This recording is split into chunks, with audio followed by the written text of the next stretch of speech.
La estructura de la presentación que van a ver a continuación, y la charla más bien que quisiera que tuviéramos, pasa por identificar los retos que tiene el departamento en materia de reactivación económica, a, pensando que en algún momento eso debe suceder. Entonces me estoy anticipando a la pregunta de ¿cuándo hay que implementar ese plan? Y yo creo que la respuesta es mañana. Mañana mismo deberíamos empezar a hacer muchas de estas cosas que van a ver ustedes a continuación. Independientemente de si la coyuntura extraña en la que estamos viviendo se resuelve mañana, que claramente no va a ser así, o en 6 meses, o en un año. ¿Por qué? Van a ver en la presentación una justificación de cómo el tiempo juega en contra en estos procesos de reactivación económica y poder hacer la medida, a pesar de que siempre habrá información incompleta para poder cuantificar el impacto preciso de un fenómeno como el que estamos viviendo, pues será necesario irlo midiendo, actualizándolo permanentemente, pero con la información que se vaya recogiendo, tener claro un objetivo de largo plazo, y ese objetivo de largo plazo empezar a definir cuáles son las acciones que nos deben llevar a lograrlo. Entonces la presentación tiene esa estructura. Luego, pues viene lo que yo creo puede ser lo más interesante de esta conversación, que es reconocer las ventajas competitivas del Valle del Cauca y ver cómo esas ventajas juegan a nuestro favor en este momento y en el proceso de reactivación. Yo les pediría entonces pues ya pasar a la presentación. Les propongo compartir esa pantalla. Muy bien, Carlos Andrés, entonces vamos a escuchar tu presentación. Estamos aquí. La idea es que es como un conversatorio sí. Y luego vamos a abrir en la segunda parte ya un espacio para preguntas que va a estar moderando Natalia desde la RUC. Bueno, entonces iniciemos por aquí. El entorno económico. Aquí las cifras actualizadas de esta serie de estos índices bursátiles al cierre de abril mostrarían una tendencia todavía positiva en términos de la valorización en bolsa de las principales compañías del mundo. Pero el objetivo de esta presentación es simplemente mostrar la foto del choque que representó para la economía global la decisión de que varias de las principales regiones de la economía occidental empezaran a implementar estos procesos de cuarentena. Entonces, la primera región importante del mundo que tomó esa decisión fue Lombardía, en el norte de Italia, y ese fue un aviso para los mercados de que esto seguramente iba a venir sucediendo luego, como sucedió en España, en Alemania, en Estados Unidos, donde están los principales mercados, Reino Unido, y terminamos en esto, una caída histórica de los índices bursátiles. Este es el valor de las compañías en las bolsas de valores, y eso es el resultado del temor que pueden tener los inversionistas a la hora de invertir su dinero con la expectativa de una valorización, es decir, que las compañías empiezan a valer más, y más bien empiezan a buscar otro tipo de activos que les generan mayor confianza en términos al menos de la conservación del valor de su dinero. Quiero ser claro en esto, que caiga el valor de las acciones de una compañía como Google o como Amazon, pues tiene dos partes de la historia que hay que contemplar. El mercado bursátil, pero uno que es muy importante aquí es la expectativa de los principales inversionistas del mundo a la hora de colocar su dinero. Y ellos hacen esa inversión pensando dos tipos de retornos. El primero es el valor de la acción misma. Puede comprar acciones esperando que esas acciones aumenten de precio. Y el segundo es esperar que a la vuelta de un año, 3 meses o 6 meses, las compañías repartan dividendos. En el caso de Estados Unidos, se hacen al cierre del mes de septiembre, el año de septiembre. Entonces, esa repartición de dividendos parece poco probable. Seguramente las compañías no van a tener un muy buen desempeño, a mí no me van a dar cargos que voy y me refugio, y por el contrario se van a caer los precios, entonces voy y me refugio a otro lugar. Eso yo quisiera enfatizarlo en el sentido de que ¿por qué no todo el mundo se fue? ¿Por qué no todo el mundo vendió las acciones? Todo el mundo está en las bolsas, no todas las personas hacen estas inversiones pensando en esos dividendos. La mayoría de los inversionistas, sobre todo las personas naturales, hacen inversiones de largo plazo. Los fondos de pensiones y demás hacen inversiones de muy largo plazo que están esperando capturar la rentabilidad, no solamente en términos de dividendo, sino allí sí, en términos del valor de las acciones en muy largo plazo. es entonces las proyecciones de crecimiento del Fondo Monetario Internacional que publicaron al principio del mes de abril. Hacer esto siempre es muy difícil en este contexto aún más. Poder imaginarse cuánto se va a reactivar la economía, cuánto va a crecer la economía de cada país. O sea, es un ejercicio muy difícil y en este contexto aún más. Pero en resumen, el Fondo Nacional está esperando una contracción del global de 3%. El valor de todo lo que producimos en el año va a ser 3% menor que el año pasado. Entonces, a eso hay que ponerlo en perspectiva. No son economistas o no están familiarizados con esta jerga y con estas metas. Pues a veces eso es 3, 5%, es así de sencillo. Todo lo que vamos a hacer este año va a valer 3% menos que el año pasado. Eso parece muy poco, pero es mucho, porque es que el mundo no está acostumbrado a que eso pase. Lo que es normal es que ese PIB todos los años crezca. Todos los años incorporamos más tierra a los procesos de producción agrícola, más tecnología en los procesos de producción, más capital, más personas entrando en mercados laborales, en todo. Cosas cada vez más valiosas, y eso es lo que nos ha acostumbrado a ver esas actividades productivas siempre creciendo. Ese dato siempre es positivo, normalmente. Es que sea, llama ya la atención, porque no es lo normal. Y la magnitud pues está principalmente explicada, esa caída del 3% es por la caída de los países desarrollados, esa caída del 6%, principalmente de Estados Unidos y Europa. Y a la derecha encuentran las caídas o las estimaciones de crecimiento para el 2020 de las economías en desarrollo. Allá está Colombia. Por ahora, pues yo creo que con el ingreso de Colombia a la OECD a la vuelta de 1 o 2 años nos van a pasar a economías avanzadas. El FMI prefiere tomar como referencia el PIB per cápita, si no está en la OECD. Entonces, la caída en estas economías no va a ser tan grande. Y eso tiene que ver mucho porque China está en ese grupo. China está en el grupo de las economías de desarrollo. Hay una participación grandísima. El anterior slide pues permite estimar que los mercados están esperando que a lo largo del año, de lo que resta de este año, la economía china se reactive sin que llegue a tener una tasa de crecimiento positiva tan pronunciada. Para los que no estén familiarizados con esto, China es la segunda economía del mundo, ya después de Estados Unidos.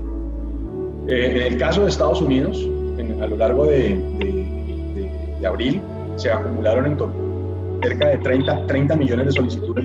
Aquí ven la cifra, al 11 de abril, el año esa cifra cerró alrededor de 30 millones. También, ¿eso es mucho o es poquito?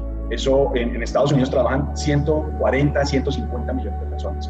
Y de un mes para otro, de esos 150, desaparecieron 30 millones de puestos de trabajo.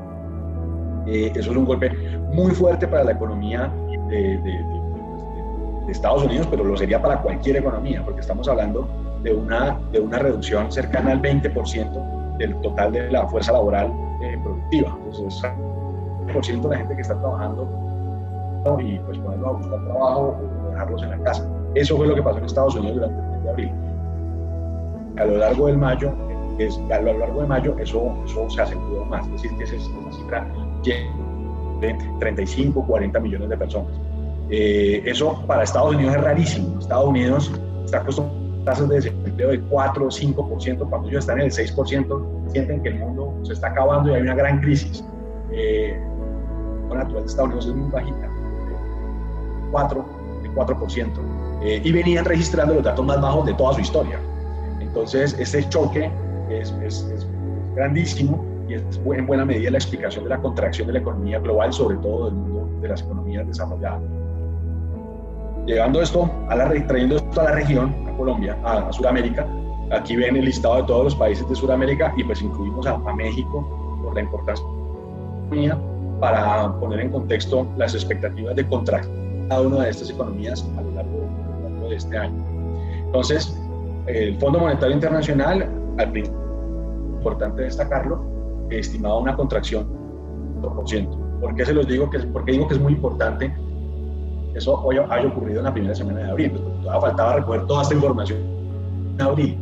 Y de hecho, hace 2 el Comité Nacional de Política Fiscal actualizó sus proyecciones de crecimiento para Colombia y en un escenario negativo están esperando una contracción de alrededor del 5%.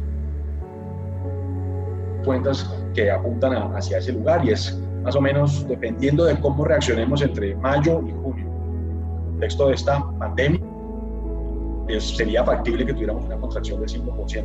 El panorama ha empeorado aún más para economías como Chile, como Ecuador, para México, para Venezuela y para Perú.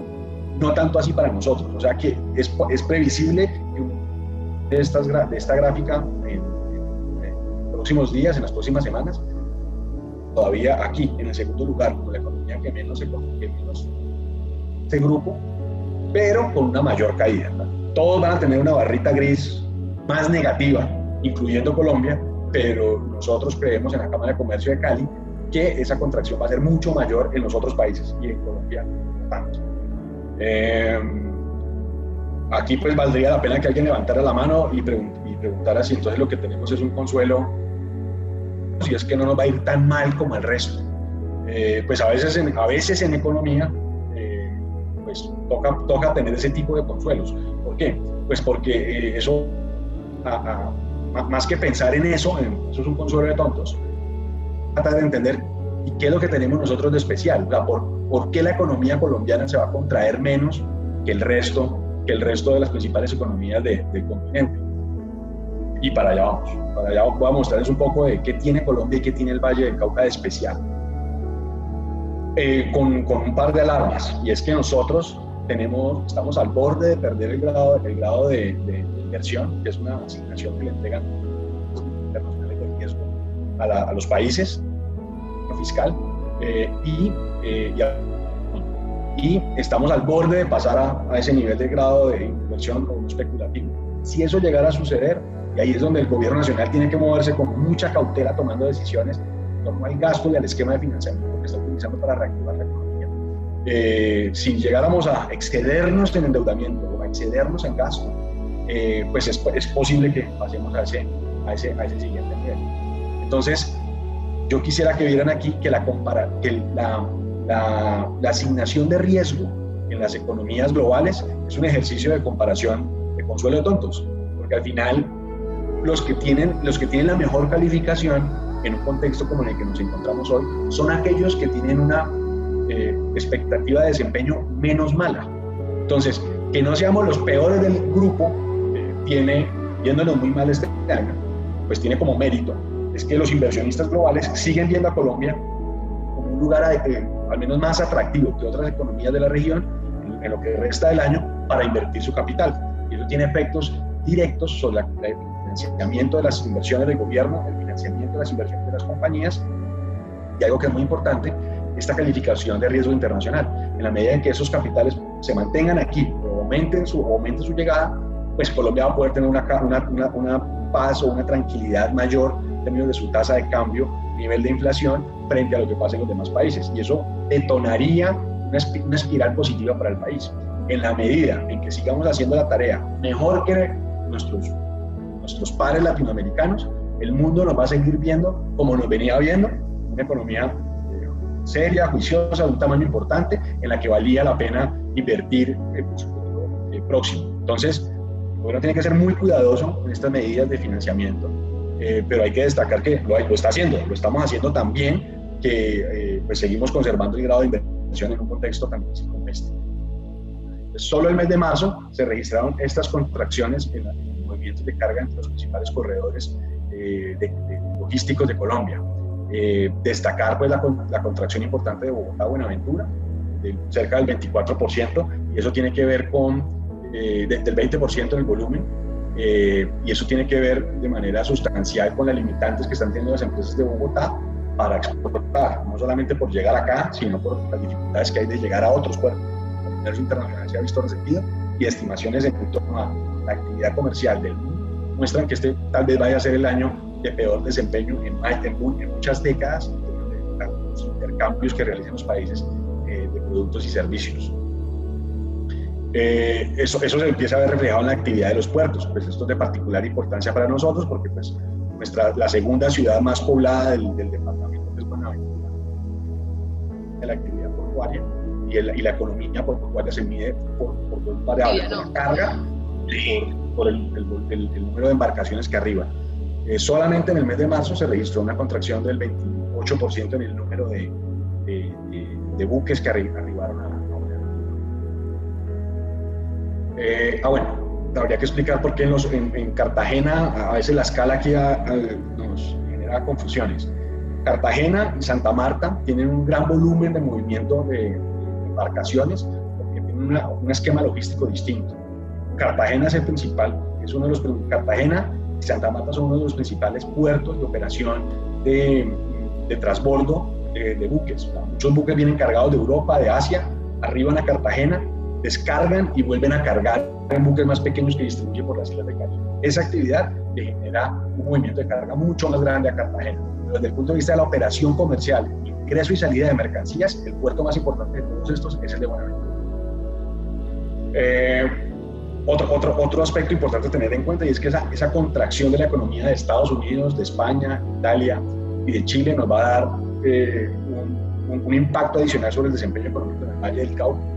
Por esta razón, nosotros recibimos el 25% de las remesas que llegan desde el exterior a nuestro país. Las remesas son los depósitos de dinero que hacen los compatriotas, ciudadanos del mundo, para enviarle dinero a alguien en Colombia. De ese total de dinero que el mundo le envía a Colombia, con remesas, el 25% llega al Valle del Cauca. ¿Ese 25% es mucho o es poquito? Pues hay que ponerlo en contexto. Nosotros somos el 10% de la población del país y recibimos el 25% de algo. Quiere que tenemos una particular conexión con el mundo vía remesas, vía presencia de ciudadanos en el exterior que envían dinero acá. Como les decía, la principal fuente de esas remesas son Estados Unidos, España, Chile y Reino Unido. Por eso los slides que les mostraba al principio eran particularmente importantes. Y es que la contracción de esas economías tiene un efecto directo sobre nosotros en varias vías. Al menos dos muy importantes. La primera es que ellos son compradores de nuestras exportaciones.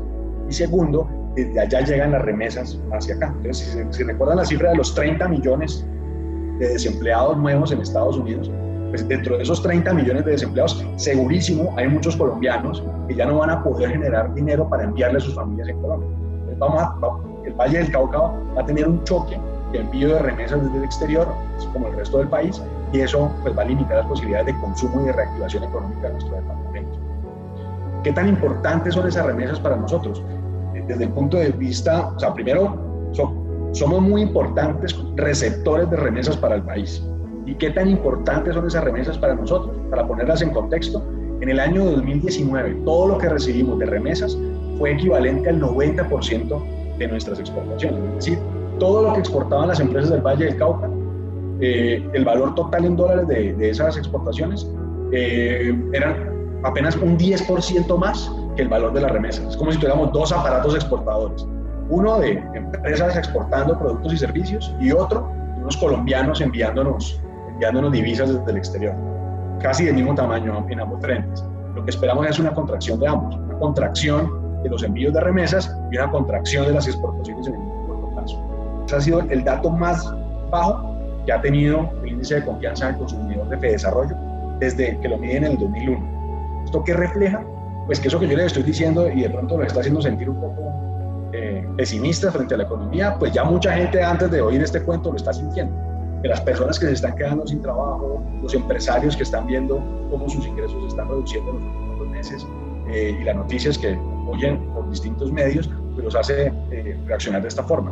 El FEDesarrollo construye este índice haciendo preguntas de este estilo. ¿Usted está mejor hoy que hace un año? ¿Sí o no? ¿Usted cree que va a estar mejor dentro de un año que ahora? ¿Sí o no? ¿Usted está dispuesto a comprar casa? ¿Está dispuesto a comprar muebles? ¿Va a comprar electrodomésticos en su casa? ¿Estaría dispuesto a hacerlo? Y la gente responde sí o no. Y luego hacen el balance, a ver qué es más grande, el porcentaje de los que dijeron no o los que dijeron sí. La diferencia entre los que dijeron sí y no es este registro. Entonces, esto lo que quiere decir es que estamos hablando de que cerca del 65-70% de las empresas, de las personas en Colombia, está siendo bastante pesimista en torno al desempeño de la economía nacional y de su propia economía, de su economía del hogar. ¿De dónde vienen estas noticias? Por ejemplo, de lo que les venía diciendo, del desempeño exportador del país. Ya solamente en enero o marzo, en Bogotá, en Atlántico y en Santander se ven esas caídas importantes de las exportaciones. En el caso de Bogotá, Atlántico y Cundinamarca, por la caída de los precios internacionales del petróleo. En el caso de Antioquia, ese aumento tiene que ver con el aumento en el precio del oro. Y en el caso del Valle del Cauca, les dejo la inquietud por unos minutos. Ya les voy a mostrar qué es eso, qué es lo que nosotros tanto exportamos que hace que nosotros, en medio de este panorama tan sombrío, aparezcamos como, aumentando nuestras exportaciones. La tasa de desempleo en las principales ciudades empieza a subir. Este es el dato de enero-marzo. Aquí todavía, eso es un promedio de enero a marzo, entonces aquí todavía hay algo del buen desempeño que traían las ciudades como Bogotá, Medellín y Barranquilla a lo largo de enero y febrero. Nosotros ya veníamos mostrando un deterioro en el mercado laboral desde principios de año, en el caso de Cali, pero en resumen tenemos la tasa de desempleo más alta en las principales ciudades. El dato más actualizado que fue la semana pasada es 14%, superando el de Bogotá y las 13 principales, el de Medellín, perdón, y las 13 principales ciudades. Okay. Raquel Sofía, que también quiere dar una intervención. Raquel, ¿te escuchamos? ¿Qué tal? Buenos días. Yo tengo una duda.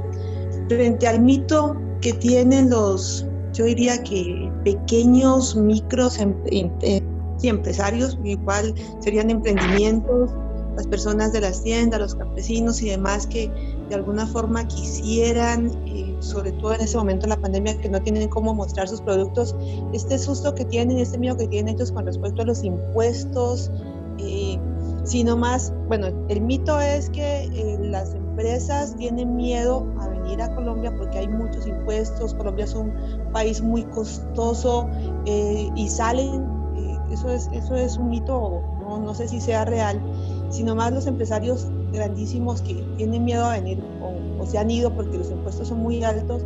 ¿Cuál sería el beneficio que tienen los pequeños y medianos empresarios porque no tienen ni visibilidad, ni conocen si hay beneficios?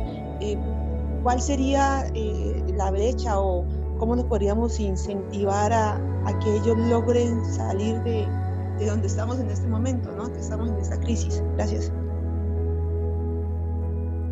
No, gracias por la pregunta. Yo te propongo aplazar la respuesta unos minutos, pues porque precisamente en los slides que vienen a continuación creo que está la respuesta. Entonces lo tengo en mente y en ese sentido responderé la pregunta. Miren, entonces aquí hay un asunto y es que este plan de reactivación no tiene sentido que salga de una cabeza o que salga de una entidad, porque nadie es más inteligente que el grupo, nadie es más inteligente que el conjunto de conocimientos y de experiencias acumuladas por parte del sector privado y del sector público en esta región.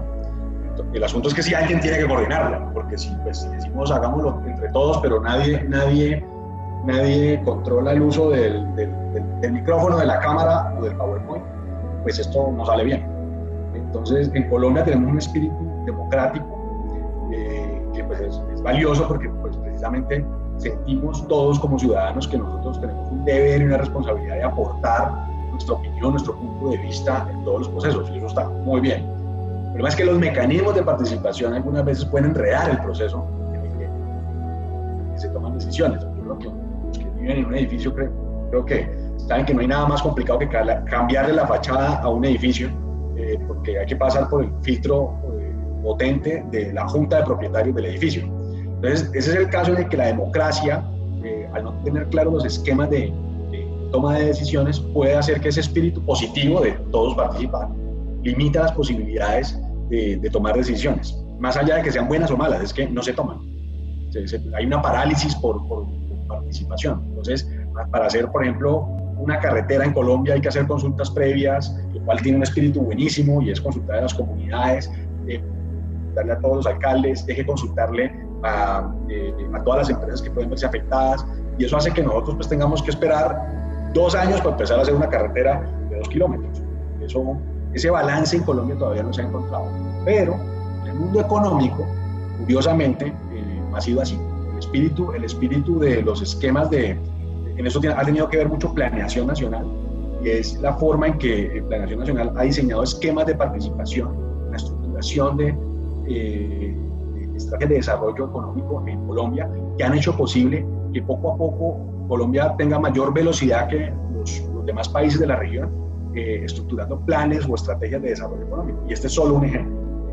Hace un poco más de 10 años se crearon las comisiones regionales de competitividad, que son algo así como la junta del edificio.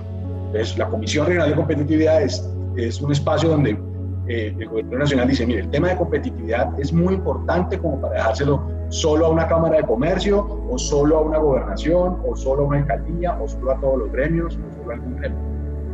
Estas comisiones regionales de competitividad lo que dicen es, no, todos ustedes tienen que hablar de esto, pero entonces entre todos ustedes busquen o formen una entidad que no tiene personería jurídica, sino que es esa reunión de agentes que hace posible que esas cosas pasen. Entonces, la Comisión Regional de Competitividad del Valle del Cauca, que preside la gobernación, cuenta con la participación de alrededor de 35 gremios, entidades, cámaras de comercio, alcaldías, representantes de la sociedad civil, que tienen el mandato de realizar varias actividades relacionadas con el mundo de la competitividad. Una de esas actividades que se propuso la Comisión Regional de Competitividad del Valle del Cauca hace 5 años fue identificar cuáles eran nuestras fortalezas competitivas, un poco sofisticar la conversación en torno al desarrollo económico de la región, en la medida en que nosotros veníamos hablando, como se hablaba hace 50 años, y todavía a veces uno en las reuniones se encuentra gente que pregunta cuáles son las vocaciones productivas del departamento, como si uno hubiera nacido para algo en esta vida, como si los coreanos hubieran nacido para hacer tecnología, o los suecos hubiesen nacido para hacer software. Bajo esa lógica, pues nosotros estaríamos sembrando caña, mangos y limones, pues porque eso es lo que deberíamos estar haciendo. Pero, precisamente, pues las economías tienen la capacidad de transformarse a partir de sus fortalezas. Nosotros tenemos varias, y en ese ejercicio hace 5 años, la Comisión identificó estas 5 fortalezas. Tener la red de ciudades más compleja y más densa de Colombia, la red de ciudades del Valle del Cauca, tener la operación de nuestro puerto de Buenaventura conectado a esta red de ciudades, pero también con ferrocarril y con carreteras que nos permiten conectarnos de la manera más eficiente posible en Colombia, hoy a Bogotá y a Medellín. Nadie llega, de ningún puerto se llega más rápido a Bogotá y a Medellín, y a Cali, por supuesto, que desde Buenaventura. Y de ningún puerto se llega más rápido, a ningún puerto se llega más rápido al mar o a los mercados internacionales que a través del puerto de Buenaventura, de Bogotá, Medellín, en el cafetero, por supuesto, el Valle del Cauca, hablar del sur del país. Entonces, nosotros, ese atractivo de ser un valle sin distancias, de estar muy bien ubicados, la fortuna tuvo que ver con eso, pues es una fortaleza que es la que explica varias de las cosas que les voy a mostrar a continuación. Un valle a la conquista. Tenemos la estructura exportadora más sofisticada de Colombia y la más diversificada. Perdón, la segunda más sofisticada, la más diversificada de Colombia. Y eso tiene que ver con esa diversidad de nuestra estructura productiva, que a veces nos cuesta reconocer. Muchos espacios, pues a mí me toca oír el comentario de, no, es que nosotros nos hemos especializado en caña de azúcar. Y pues la pregunta que les hago es, ¿cuánto representa el sector azucarero en el PIB del Valle del Cauca para hacer esa afirmación? ¿Qué tan importante es el sector azucarero en nuestra economía? Lo es muy importante, genera mucho empleo. De hecho, yo creo que es la razón por la cual existen esas otras ciudades. El sector azucarero ha permitido que el desarrollo no se concentre alrededor del Valle del Cauca, sino que se irrigue, sobre todo hace varias décadas, alrededor de todo el departamento. Y buena parte del éxito o el milagro de Buenaventura es gracias primero al auge cafetero del país y luego al auge de exportaciones de azúcar después de la década de los 70. Somos los principales productores agrícolas y agroindustriales de Colombia. Tenemos una gran producir biomasa de todo tipo, tanto para alimentos como materias primas, que a veces desconocemos, y es lo que precisamente representa una gran fortaleza en este contexto. Y finalmente, pues ser diversos, lo cual limita las posibilidades de ponernos de acuerdo muchas veces, ser una región de migrantes, limita la posibilidad de tener un sentido de pertenencia y autoestima tan fuerte y tan arraigado como se puede tener en Santander o en Antioquia, por ejemplo, por esa razón. Y es que como a partir de un proceso migratorio, todavía estamos tal vez en el proceso de construcción de nuestra identidad y nos deben faltar varias a lograrlo, creo yo, desde el punto de vista sociológico. Pero esa diversidad nos genera diversidad de visiones sobre que aquí pasen tantas cosas tan extrañas como las que te voy a mencionar más adelante, que a veces nos cuesta reconocer. Y yo creo, nosotros queremos creer, en la Comisión y en la Cámara de Comercio de Cali creemos que eso tiene que ver en gran medida con nuestra diversidad. Entonces, voy a mostrarles si es verdad o no todo esto que les estoy diciendo. Esto es un ejercicio de la Comisión Regional de Competitividad. La Cámara de Comercio de Cali ejerce la Secretaría Técnica. Le damos apoyo técnico al equipo de la comisión, pero pues esto es sobre todo el trabajo que se hizo hace, pues es fruto del trabajo que se ha hecho desde 5 años con la comisión. Entonces, primero, tener ciudades nos genera este tipo de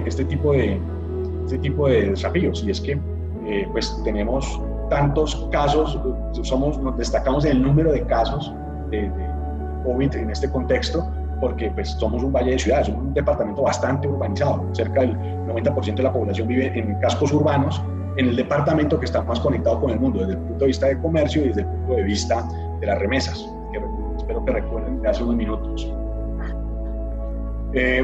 Esa alta concentración de la población en la zona urbana representa unas grandes oportunidades de desarrollo y de calidad para la calidad de vida de las personas y de las comunidades. Que la mayoría de los vallecaucanos viva en zonas urbanas representa mayor facilidad para entregarles agua, servicios públicos como gas, transporte, que puedan acceder a trabajos formales, que puedan acceder a oportunidades formal o de educación de buena calidad en distintos municipios. No todos tienen que venir a Cali, y eso nos hace muy especiales. Eso representa, por supuesto, también muchos desafíos, pero grandes beneficios. Y es que, por ejemplo, no todo el mundo está mirando en este momento la red hospitalaria de Cali, sino que estamos mirando la red hospitalaria de todo el departamento para poder atender una situación. Vamos. Por eso ustedes lo ven aquí, la incidencia de pobreza monetaria en los departamentos de Colombia desde el 2018, es el dato más reciente que hay, pues nos ubica en con una tasa monetaria del 20%. Entonces, las personas, hogares que viven con menos de $4 al día. Pero acá hay otros indicadores que son más con la calidad de vida en términos de alcantarillado. Fíjense que en todos los casos solamente somos superados por Bogotá, que es una ciudad, en el sentido que una ciudad le gane a un departamento tan grande como el Valle del Cauca. Si nos comparamos con las demás regiones del país, aparecemos en el lugar de Colombia con mejores estándares de calidad de vida. Ser un valle de bionegocios, ¿a qué hace referencia?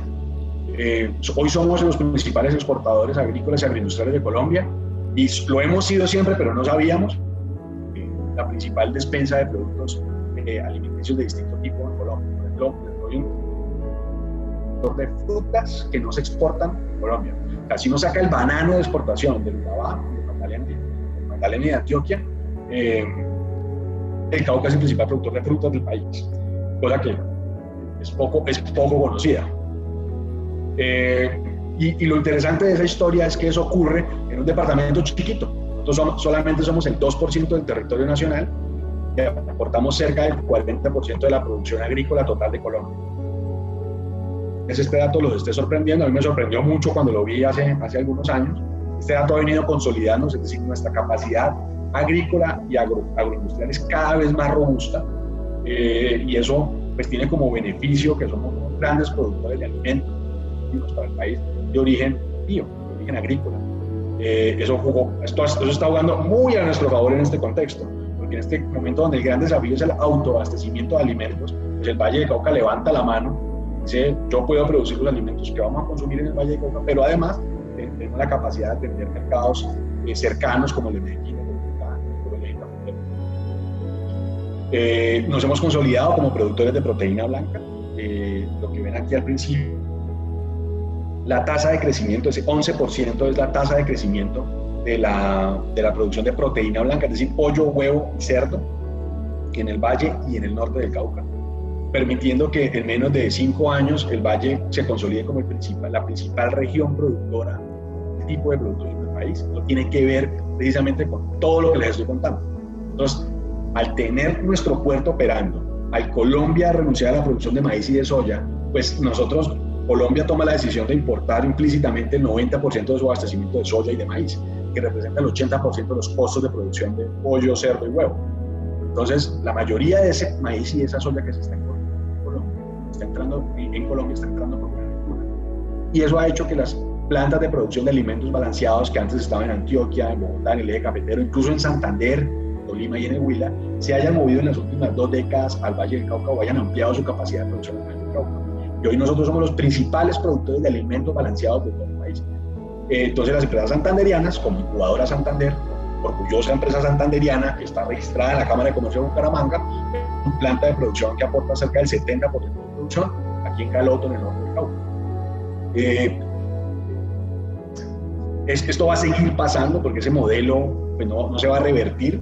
Lo que va a seguir pasando es que las empresas vallecaucanas y de otras regiones del país que se ubiquen aquí van a seguir aumentando su capacidad de producción de proteína blanca y nosotros, yo presumo, terminaremos aportando cerca del 50% de la producción nacional de este tipo de productos en menos de 5 años.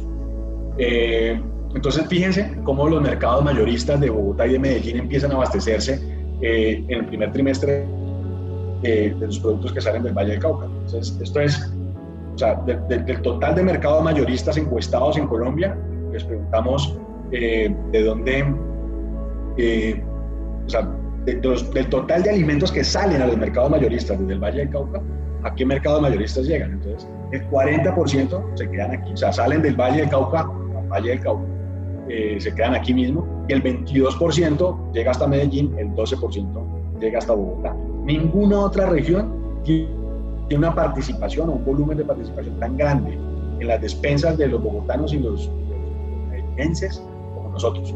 Esa ventaja de ubicación geográfica, de conectividad, dotación de infraestructura y diversidad empresarial sigue siendo, haciendo al Valle del Cauca una región supremamente atractiva para la llegada de multinacionales. Entonces, me anticipo a la pregunta que siempre me hacen cuando paso por este punto y es, ¿y entonces por qué las multinacionales se van?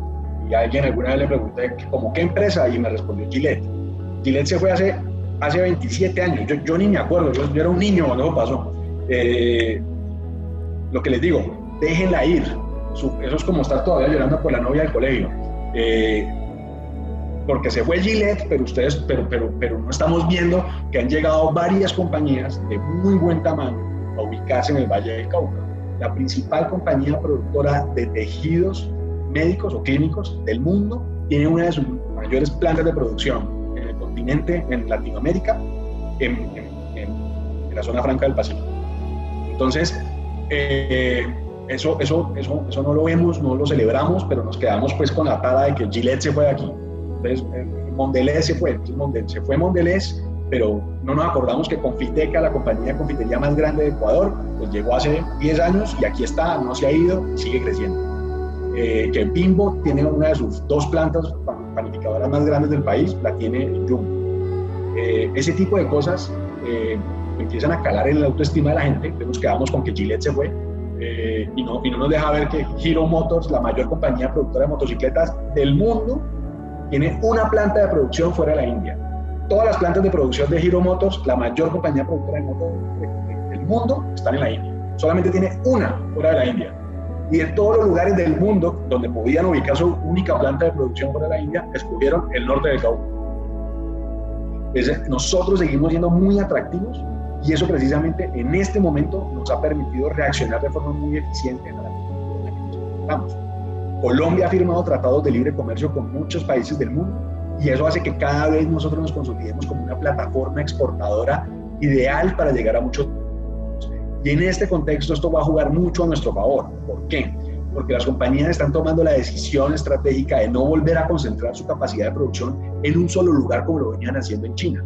Muchos de ellos, eso va a tomar muchos años, pero muchas compañías ya tomaron la decisión de desconcentrar su producción de un solo mercado, de China, y van a buscar otros destinos. Nosotros somos supremamente atractivos. Colombia es muy atractiva para montar esas plantas de producción.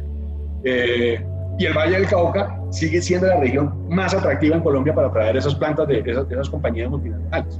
Entonces, el cuento que siempre he hecho acá, ustedes nunca, jamás van a oír que una compañía multinacional se fue de Neiva, nunca van a oír que una compañía multinacional se fue de Medellín, jamás van a oír que se fue de Cúcuta, ni que se fue de Bucaramanga. Eso nunca lo van a oír. Nunca lo van a oír porque es que allá no hay multinacionales. La próxima compañía multinacional que se va a ir de Colombia se va a ir de Cali, se va a ir del Valle del Cauca. ¿Por qué? Porque acá están. ¿Ves? Las que va a pasar, ojalá no, pero va a pasar. Se van a ir las compañías porque son decisiones de operación que toman estratégicas. Alguna tomará en algún momento la decisión de irse, pero el gran desafío es seguir atrayéndolas. La buena noticia es que esa ubicación que tiene el Valle del Cauca, la infraestructura con la que cuenta, nuestra conectividad con Bogotá, con Medellín, con el eje cafetero y por supuesto el mercado caleño, hacen supremamente interesante la atracción de esas compañías. Nosotros tenemos la capacidad de producir los bienes que el mundo está demandando hoy, ser grandes productores de manufacturas, grandes productores de alimentos. En este contexto representa una gran oportunidad para el Valle del Cauca. La gran ventaja es que muchas de esas empresas multinacionales o compañías de capital extranjero ya están exportando. Muchas compañías locales ya han iniciado ese proceso. Es que nosotros tenemos un tejido empresarial acostumbrado a exportar, acostumbrado a llegar a mercados internacionales, y lo que vamos a ver en los próximos meses es una gran oportunidad de tener mercados como el ecuatoriano, como el peruano, como Estados Unidos y el de México, y se van a ver muy golpeados porque su estructura productiva se va a ver diezmada, se va a ver mucho más impactada que la nuestra. Recuerden, por favor, la comparación de tontos que estábamos haciendo al principio. ¿Sí ven? Mientras el aparato productivo ecuatoriano está pues colapsando en este momento, nosotros estamos sobreaguando, estamos pasando por encima de la crisis parcialmente, y en términos de producción de manufacturas y agroindustria, y eso nos va a permitir en el mediano plazo consolidarnos como proveedores de los peruanos, de los chilenos, de los mexicanos y los estadounidenses, que ya lo somos. Fíjense la participación que tienen las exportaciones del Valle del Cauca en cada uno de estos lugares. En Estados Unidos son el 20%, el 20% de nuestras exportaciones a Estados Unidos y el 20% a Ecuador. Lo que ven aquí en la barra gris es el número de la participación que tiene cada uno de esos mercados en nuestras exportaciones. Excelente, Carlos. Bueno, muchísimas gracias a todos, muchísimas gracias a Carlos desde la Red de Universidades para la Innovación del Valle del Cauca. Finalizamos esta videoconferencia agradeciéndoles a todos por la participación, muy activo toda la dinámica, y gracias a todos por estar aquí.